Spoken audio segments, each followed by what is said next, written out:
It's time for our weekly meeting. You are listening to From Sobriety to Recovery. Let's get to the show.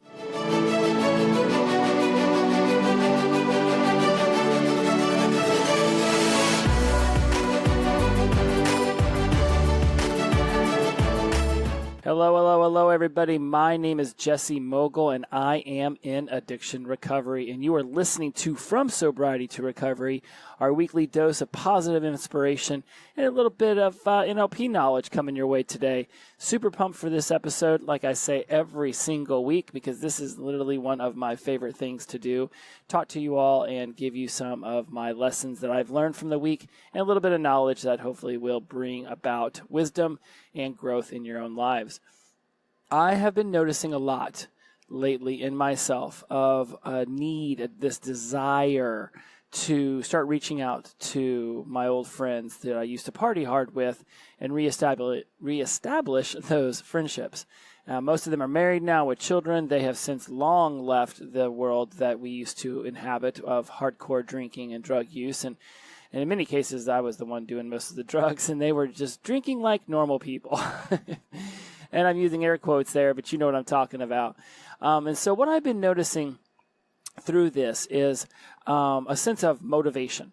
And as I've been learning more about neuro-linguistic programming and how it provides more choice to me and how I relate with the world, how I feel and see my emotions, how my brain deletes, distorts, and generalizes information, something that came up in my studies this week was self-regulation. And what really took me by surprise with this was the way that it talks about how to approach emotions and feelings and values and what they really are at the core. And by core, I mean where it really starts to affect us on the inside. I have a very difficult time figuring out what the difference between a feeling and an emotion are. In fact, I've got a chart up in my room that talks about how beliefs can drive thoughts, which cause feelings, which drive actions and create results. But I've also, next to feelings, have the word emotion. And those are not necessarily the same. And in most cases, they aren't. And according to my reading, they're not at all. But I'm still not convinced. Just like it took me a lot of months of watching videos and sitting in meetings to be convinced that that addiction was a disease and not a choice, it's taking me some time to figure out the difference between emotions and feelings. You know, where I can be emotionally happy, but the feeling can be of jubilance, or my emotion could be of depressed, but the feeling can be, I could be feeling at the time like, let's say I just gotten a promotion at work, you know, the emotion that I'm feeling could be, I'm still depressed overall, but the feeling I have at the moment is happy. It's the way I'm trying to equate it for you guys is thinking of it like if something bad happens and you're sitting there and you're talking to your friend and they're crying, but then you say, well, remember that time that your puppy licked your face, and then they smile. You know, the emotion they're feeling at the time is sad, but the feeling you just gave them is of a happy memory, and so for that brief moment they're happy. And right, and even just then I said the emotion you are feeling, and this is where it gets super complicated, and we're going to dive so deep into this today and into the future, because I don't think I'm going to be able to cover it all. I'm still learning it, and I don't want to sit here and think about it for the next month and be like, wow, I really wish I'd have shot that episode back when I was just getting my toe dipped into this pool so that we could learn it together and we could grow through it together. Self-regulation is a necessary skill to develop for mental and emotional consistency. Okay, historically, self-regulation has been defined as choosing to act or behave in alignment with your long-term interests or primary core values. This comes from Ramsey Kane, who's teaching NLP on Udemy, and this is one of the classes I'm taking. I'm already a master practitioner. I learned it in person with Matt Brawning down in Costa Mesa, but now I'm taking another class on it on Udemy because I want to hear it and experience it through someone else. And so some of the notes that you'll be able to read over at Podbean and wherever you listen to your podcast, some of the notes will be coming from the lessons that I've taken from him and just from my own words. Where I originally got into the self-regulation was understanding that there are four main parts of it. It's intention, attention, So it's intention with an IN, attention with an AT, distraction and attitude.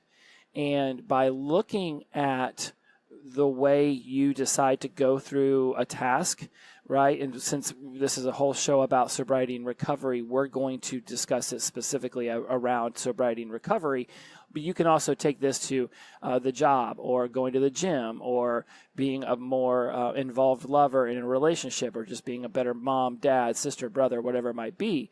If you're sitting there and you have the ability to write this down, then take a piece of paper and draw like a big, like 4 quadrants. So draw a line down and then draw a line through the middle of that, and put intention in the upper left-hand corner, attention with an AT in the upper right-hand corner, distraction in the bottom right-hand corner, and attitude in the bottom left. And think about when you stepped into the world of sobriety, and if you're there already into recovery, and if you're working towards it, this will be able to give you a better understanding of how to really efficiently start to see the process that you're going to and or going through. And one of the things I love the most about the way that my brain works is that I enjoy processes. I enjoy habits. I enjoy being able to put things into a certain sequence so that I can always accomplish the same outcome, especially if the outcome that I'm getting to is good. Now, with the addiction, it was not a great outcome, but these little triggers would pop. I'd get a good grade or I'd get a bad grade, and that means the cue, there's my cue, and now the craving is to drink, and then the cue, craving, response, reward. Then the response is to get alcohol, and the reward is to drink the alcohol, right? Had I known what I know now with intention, attention, distraction, and attitude, I could have been setting intentions about what I was going to do when something emotionally triggered me. And that's what's really important for us as addicts to start to wrap our head around, is the idea of what is our emotional response to something and why is that emotional response happening. Okay, I mean, the quality of our lives is dramatically impacted by the company we keep. If you've read any books, if you've ever heard anything of it around that you are an accumulation of the 5 people you hang out with the most. When I got to college, I wanted to party hard and I wanted to do drugs, so I found people who did that. And I surrounded myself with them so that those things would always be around me.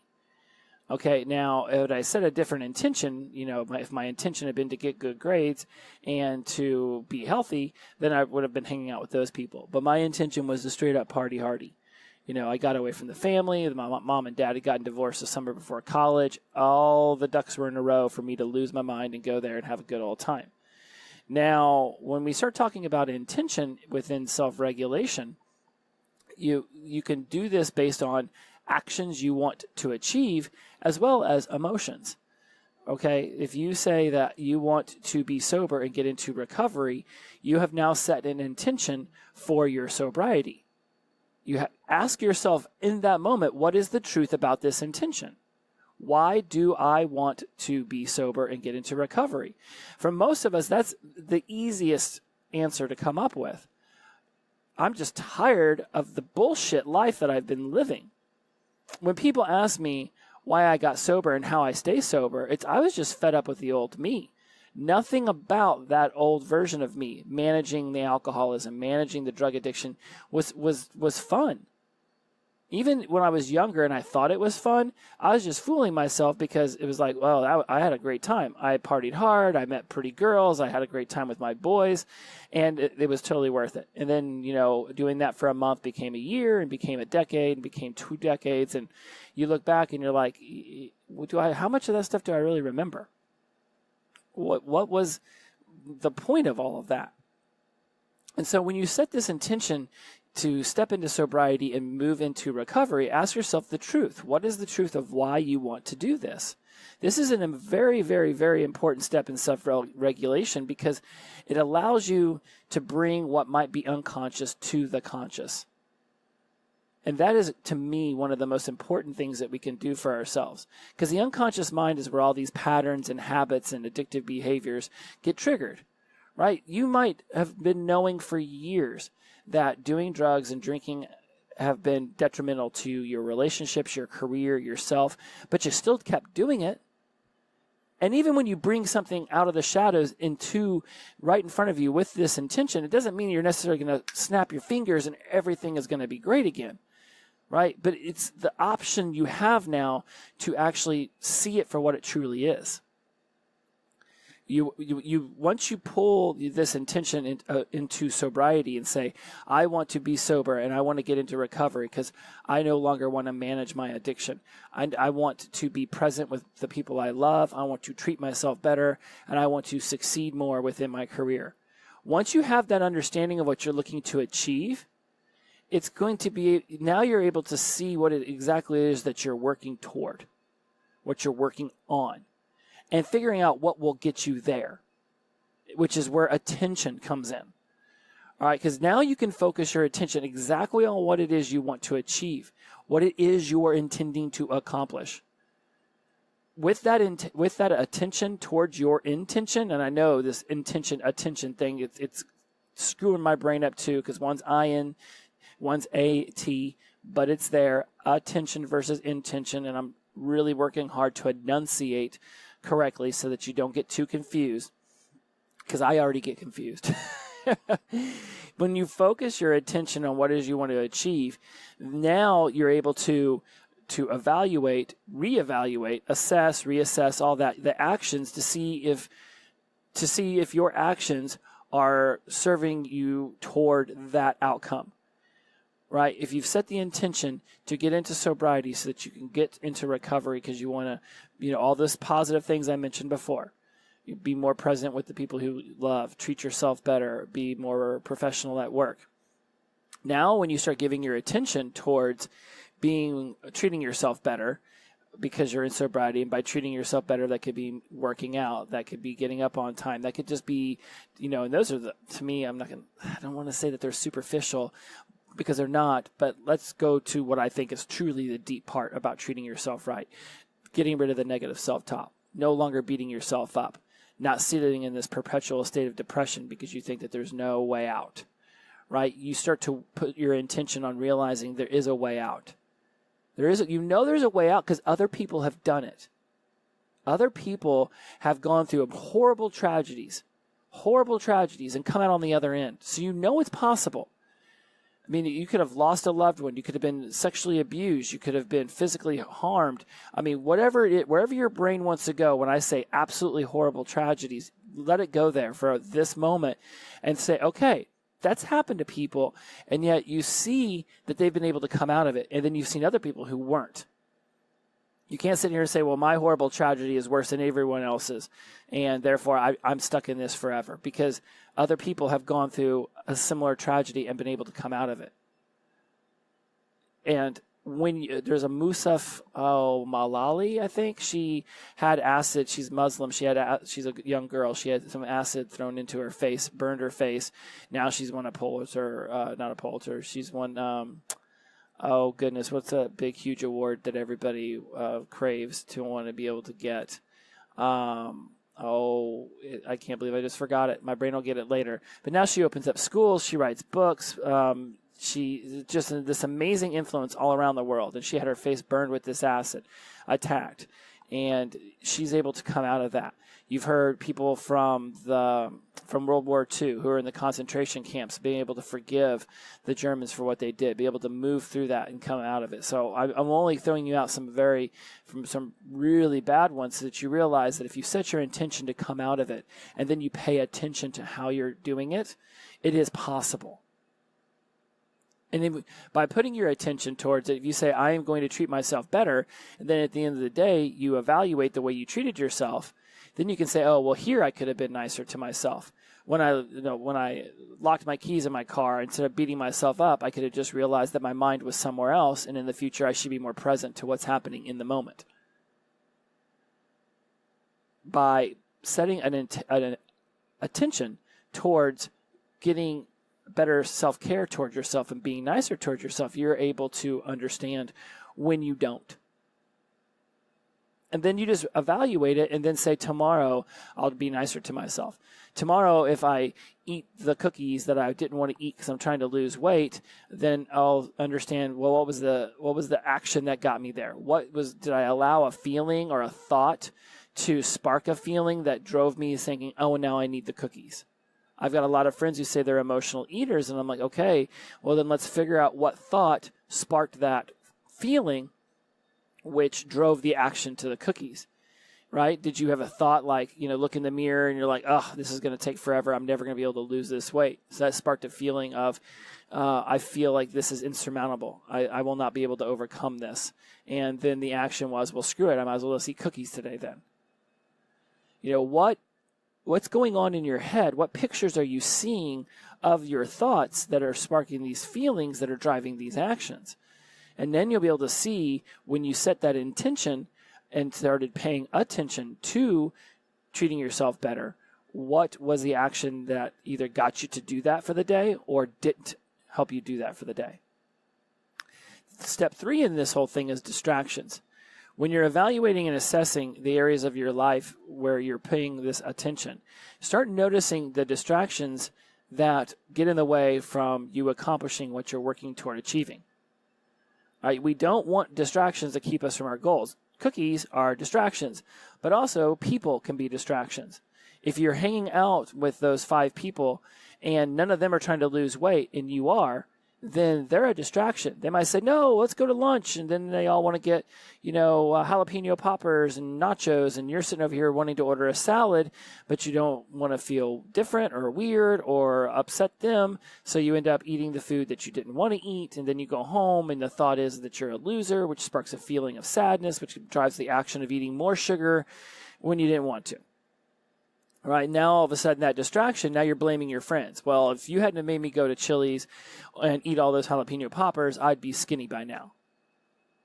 And that's not the way that it works. You made that decision.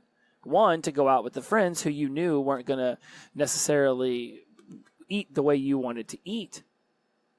And if they get upset because you're trying to change your life, which I felt some of my old friends might have been like, well, I used to drink with you all the time, and I don't think I need to stop, so maybe you don't need to stop.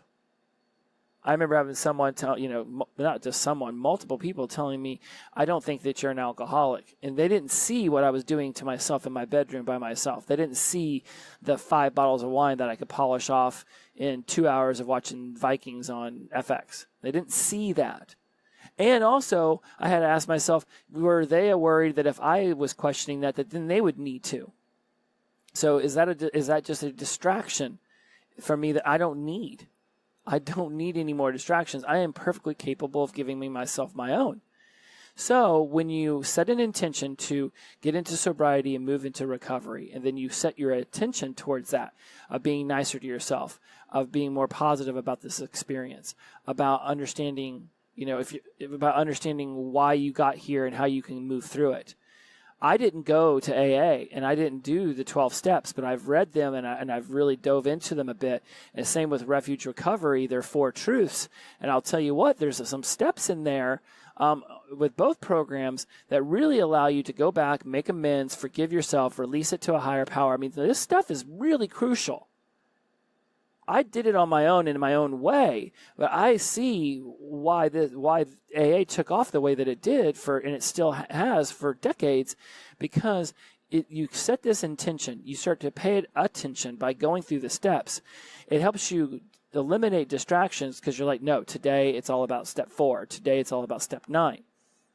Now you're able to eliminate the distractions and then in this process I'm teaching you, the last step for it is attitude. As you're moving through the other 3 sections, the attitude you have about moving through them will determine the attitude that you have throughout this entire cycle. And then when you get to attitude, it goes back up into intention. So if you set the intention to embrace sobriety, to get into recovery, and you started paying it attention by going through the steps or being vulnerable in the conversations you have, whatever the attention was that you determined, and then you began to eliminate distractions. If you felt like this was the best, most amazing thing that you've ever done for your life, your attitude is going to be of exuberance and happiness and wanting to continue, which means that when you get back up to reset your intention, which you really are doing every day. And in fact, with the way I held on to my sobriety at the beginning, sometimes it was just every 5 seconds, every 5 minutes, right? I could cycle through all of these in in 5 minutes. My intention is to stay sober for the next 5 minutes. My attention is focused on it. So I will not buy a beer. I will not go to the store. The distraction could have been, it was happy hour and I was at a restaurant with some friends, or I was at the grocery store trying to buy some meat and vegetables, and I had to walk by the alcohol aisle. But you know what? My attitude is I can make it. I can get through this, right? And now I get to reset my intention. And, within sobriety and recovery, and I'm doing this big circle in front of me right now, is that this is a constant loop that can either take a second to run through, or it could take 5 years, depending on how big the goal is, how big the task is that we're trying to accomplish. Attitude is everything. And I know you've heard this before, whether you pay attention to sports or you've just read it somewhere, you've come across this: attitude is everything. And with self-regulation, that is the most important, to me, aspect of it, is of the attitude. It is a perpetuous loop that we're going through constantly, of intention, attention, distraction, attitude, back up to intention, attention, distraction, attitude, intention, attention. You see where it's going. It's nonstop. You can go to a movie. You can go to a meeting. Well, you could say movie as well, but I want to talk about meetings. You could go to a meeting and say, my intention is to actively listen, to not be thinking about what I'm going to say, and to be supportive to everyone in that room. Okay, that's your intention. Now, the attention that you give that is by, not glancing at your phone, not daydreaming, right? The action you're taking, not looking at your phone, not daydreaming. For me, I like to look people in the eyes, and then the nose, then the mouth, and then come back up to the eyes. So I make this triangle: left eye, right eye, nose, mouth. Left eye, right eye, nose, mouth. And if that becomes too repetitive, then I just switch eyes and I start going counterclockwise: right eye, left eye, nose, mouth. Right? Then you can just, whatever it is, I just focus in on their face. All right? And I don't allow my brain to go off. That's how I pay attention. That's my action that I do to make sure I'm actively listening. I'll even repeat the words that they've said in my head to make sure that I'm there. As long as that's not a distraction. Boom, now we're at distractions. Right? Somebody else's phone going off can be a distraction. Thinking about the test you have the next day could be a distraction. Thinking about the assignment at work. Or, will your loved one be mad that you forgot to get milk? Whatever that distraction is, it's taking your attention away from the intention you set. Don't do that. It's literally, some people want to make things supremely complicated and say, oh, well, you got to breathe, and breathing's not complicated, but hear me out. You got to breathe, and you got to focus, and you got to do this, and you got to do that. I'm like, just don't do it. The moment you see your mind going off, just bring it back in. And breathing is one of the better ways that I use to refocus myself. I don't focus on the breathing. I focus on the air filling up in my lungs. Just doing it right then calms me down. Now I can talk a little slower. And I can dial it down back to a little bit more of a kinesthetic feeling for those of you who like to breathe deeply and talk slowly. Right? My intention for this podcast was to give you guys knowledge on how you can regulate your own behaviors, your emotions, and your actions by showing you this pattern that I was taught. The attitude I have is of excitement to share it with you, right? And is that a feeling, is that emotion? But my attitude is of excitement to share it with you, of confidence that this will help you, and of, let's say, what is that, like a disassociating myself from the like over-ending need for me to know if this has helped you, because I know it will help you if you take this and you put it into your life. The attitude is crucial, right? If your attitude is, I know I can be sober, right? And when I was taught this, the fact that intention was in the top left and the attitude wasn't there, it took me off a little bit, because sometimes I start with attitude. My attitude was, I am tired of being hungover all the time. I'm tired of my body rejecting the alcohol. I'm tired of waking up in my bathtub, my nose randomly bleeding. I'm tired of all of that. My attitude was fed up. So I set the intention to be sober, which my attention meant that I wasn't going to pick up alcohol or drugs, and I was going to stay focused on the fact that I know that this is the best move for my life. The distractions that came about were happy hour every day or a sports event popping on, whatever the distraction, whatever that cue is for you, that can be the distraction. when I can make it through 5 minutes or I can make it through a day, it was proof of concept to me. It was proof that this was going to work.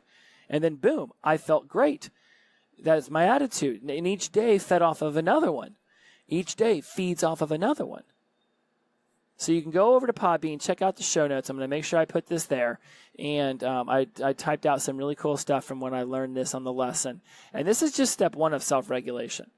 Down the line, I have got some fantastic stuff that we're going to discuss when it comes to being able to really dive deep into the kind of motivations that come through the self-regulation. And that's going to be great. Just a little taste. Just a little taste is going to be approach motivation, avoid motivation, and attack motivation, right? And I'm not even going to begin to get into these. That's going to come a little bit later. I'm going to Vegas next week to speak at a women's conference, and then I might be doing a workshop with them the next day. So I might jump into part 2 of self-regulation next week, or I might have some amazing lesson I've learned from speaking in Vegas. I can't wait to go there and spread awesome knowledge and be supportive with people who are looking to make powerful changes in their own lives. I know that's what you're looking to do, and that's why you tune in to From Sobriety to Recovery, is because personal transformation and personal growth and self-growth and self-transformation and any other way I could put personal and self and transformation into a combination. I know it's important to you. Thank you so much to everyone who listens. I'm already in 20 countries, which is absolutely stupendous. Malaysia, you came out of nowhere, and I got 13 uploads there. I don't know if you've uploaded all my episodes and you're one person, or if you're 13 people listening to one. I don't know. I'd love to find you on Instagram. Hit me up with a DM. Let me know who you are. Any of you who are listening in a country other than the United States, I'd love to know how you found me, probably through Instagram, and what you're looking to gain from this. And by all means, any of you out there, regardless of where you're located, you can DM me or you can hit me up in one of my posts. I'm absolutely always on there, maintaining, this amazing community that is starting to gather around me and that I'm gathering around them, and it is absolutely amazing. So, self-regulation, in closing, intention, attention, distraction, attitude, and it's one big loop. And start running the things that you're doing through this, and really start to dive deep into what it is that's your driving force. Because by pulling it out of the unconscious mind and setting it down in front of you, you will begin to see amazing things happen for you. You will see amazing ways that you're changing become more evident, and people around you will be blown away by the growth that they're seeing in you. And hey, you're already sober. That's amazing in and of itself. So thank you so much. I honor you with my time, and I'm honored by your time, and we're all being honorable with each other's time here. Be supportive, be loving, always stand up for what you know is right. Just be there for other people. Inclusive, not exclusive. Until we meet again, my friends, this has been From Sobriety to Recovery. Please go on whatever app you're listening to me on. Subscribe, rate, review. It just gives everybody else out there looking for something that can be supportive while they go through this amazing journey. It tells them that people are listening and that people care. Thank you, thank you, thank you so much again. And as always, the power of positive energy. Release it and flow in life. Until we meet again, my friends, take care. Bye-bye.